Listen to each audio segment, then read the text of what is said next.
marido, a esposa e também no contexto geral com os filhos, né?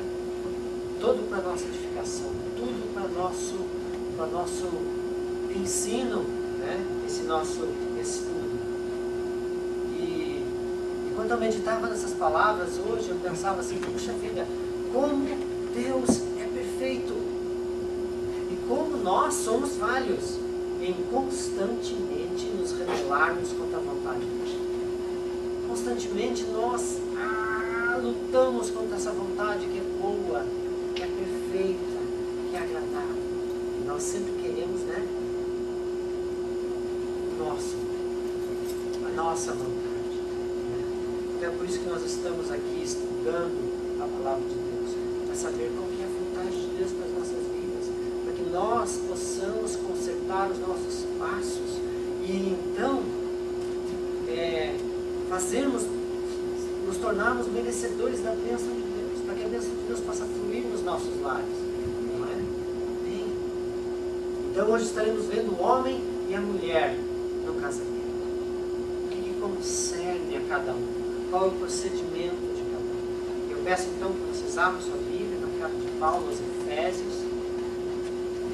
Nós estaremos lendo o capítulo 5, versículo 22 em diante. Versículos que nós vamos estar lendo são versículos polêmicos. São polêmicos. Na cultura que nós vivemos hoje, são polêmicos. Efésios 5, versículo 22. Versículo 22 ao versículo 25 nós estaremos. Na verdade, até o 26.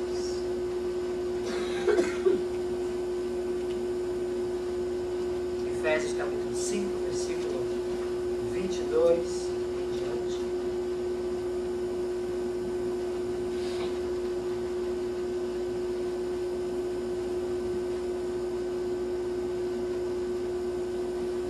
Amém? Então diz assim a palavra do Senhor: Vós mulheres, submetei-vos a vossos maridos, como ao Senhor. Pois o marido é o cabeça da mulher, como também Cristo é o cabeça da igreja, sendo ele próprio o Salvador do povo. De sorte que, assim como a igreja está sujeita a Cristo, assim também as mulheres o sejam em tudo a seus maridos.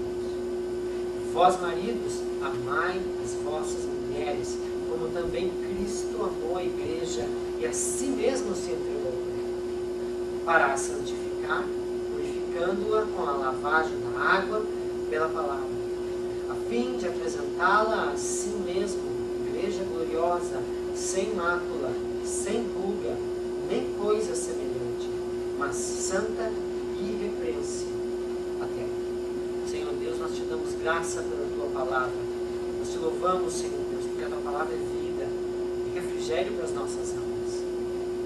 É caminho reto para os nossos pés. É lâmpada, Senhor Deus, para o nosso caminhar, com certeza. E eu te louvo, Senhor, que a tua palavra nos ensina o caminho justo, o caminho certo, o caminho seguro. Senhor, eu queria te agradecer também, Pai, por tudo que tu comunicaste ao meu coração. Eu te louvo, Senhor, porque eu sei, Pai, eu sei com convicção, com certeza, que eu não estaria aqui se não fosse pelo teu Espírito, Senhor, que fala ao meu coração, que fala aos meus ouvidos, que me comunica, Senhor Deus, a tua palavra. Louvado seja o teu nome, grande é a tua palavra.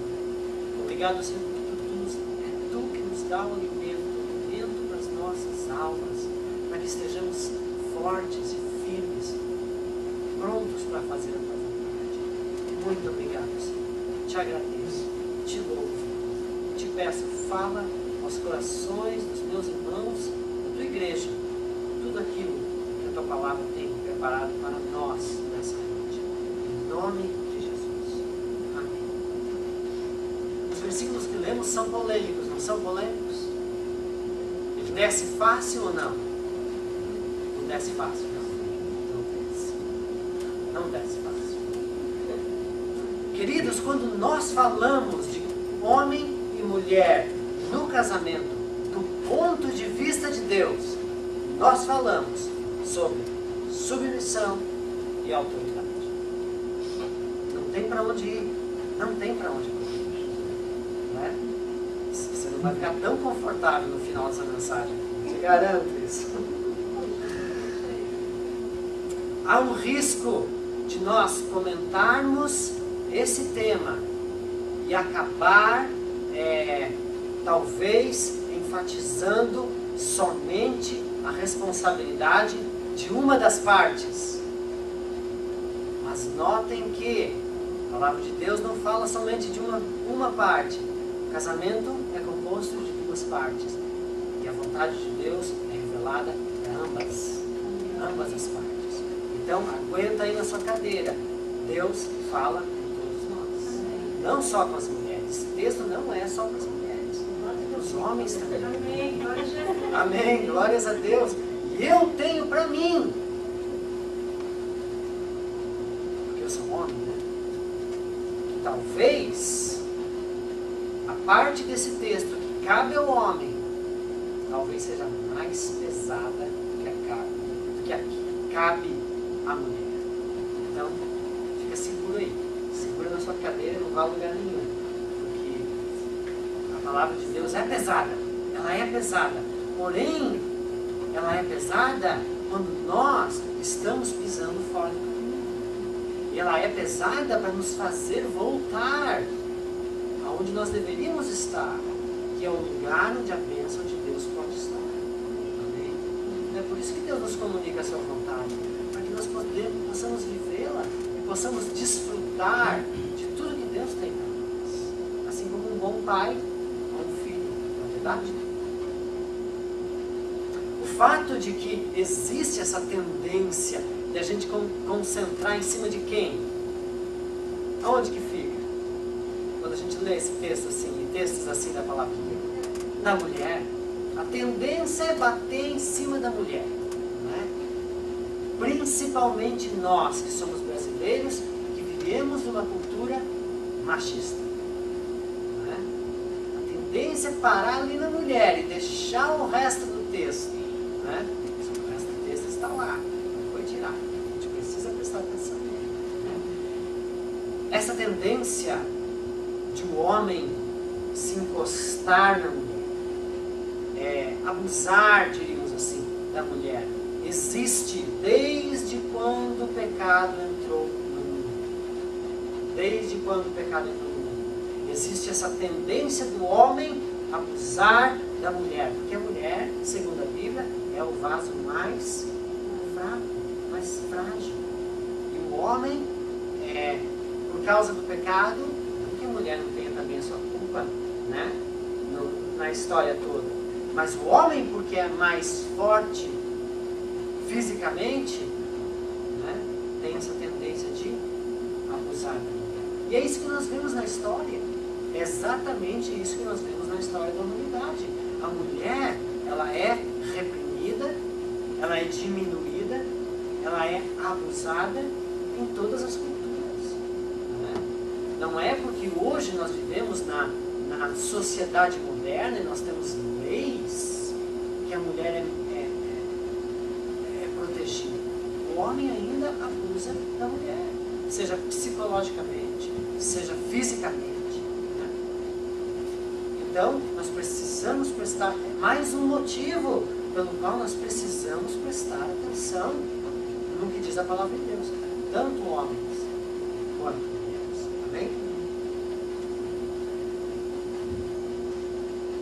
então, outro ponto é que textos como esse que nós lemos agora são usados por muitos como argumento para dizerem que a Bíblia, que a igreja é machista. E não tem nada a ver. Não tem nada a ver. Nós precisamos olhar para a história, principalmente a história que começa aqui, dentro da Bíblia, está registrada aqui, de que isso vai nos revelar que a Bíblia, que Deus, que a igreja não é machista. É claro que, como eu falei, por causa do pecado, existem aqueles que vão abusar da mulher. E às vezes até com uma capa de religiosidade. Né? Usarão a Bíblia a seu bel prazer, seu proveito, né?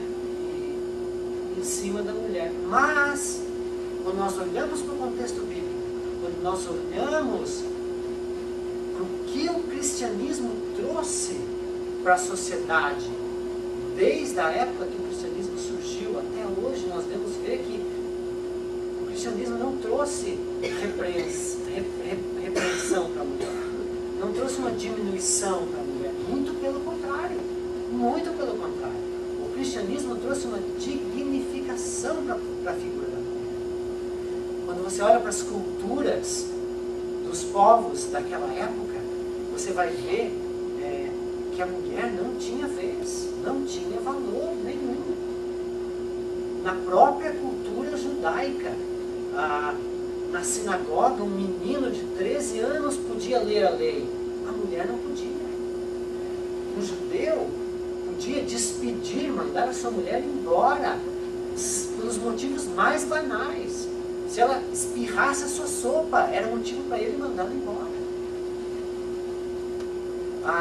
Na cultura grega, da mesma forma, a mulher não tinha valor nenhum. Era só para cuidar da casa e para ter filhos. E os maridos iam se divertir com as concubinas, com as prostitutas. Ou seja, o mundo era assim. Porém, quando Cristo vem à Terra, você vê uma coisa completamente diferente. Uma coisa completamente diferente que até não era entendida pelos próprios discípulos. Lembra de Jesus junto ao poço de Jacó, conversando com a samaritana? Quando os discípulos chegaram, você não percebe que houve uma surpresa neles? Por que Jesus estava lá conversando com a mulher? Samaritana ainda. Não é? Então, Jesus vem e ele quebra essa coisa. Não era à toa que aos pés da cruz, quando Jesus estava ali agonizando, esperando a morte, estavam ali quem? As mulheres. As mulheres. Domingo de manhã, quem estava indo lá no túmulo ungir o corpo de Jesus? As mulheres. Você olha no ministério de Paulo, no livro de Atos dos Apóstolos, várias mulheres trabalhando para o reino de Deus, no cristianismo, ajudando a Paulo, ajudando os apóstolos, ajudando os cristãos. Né? Então, nós percebemos que o cristianismo não veio reprimir a mulher, não veio tirar o valor da mulher, muito pelo contrário, veio elevar a mulher numa posição de igual com o homem. A própria Bíblia nos ensina que a mulher é coerdeira da salvação juntamente com o homem. Então, é uma coisa especial, é uma coisa que o mundo na época não entendia, não admitia. E Cristo vem e ele trata homem e mulher da mesma forma. Então, isso a mulher deve ao cristianismo. Isso a mulher deve ao cristianismo. Então, não há fundo, não há razão para pegar textos como esse, distorcê-los e dizer que o cristianismo é contra a mulher, que reprime a mulher, que diminui a mulher.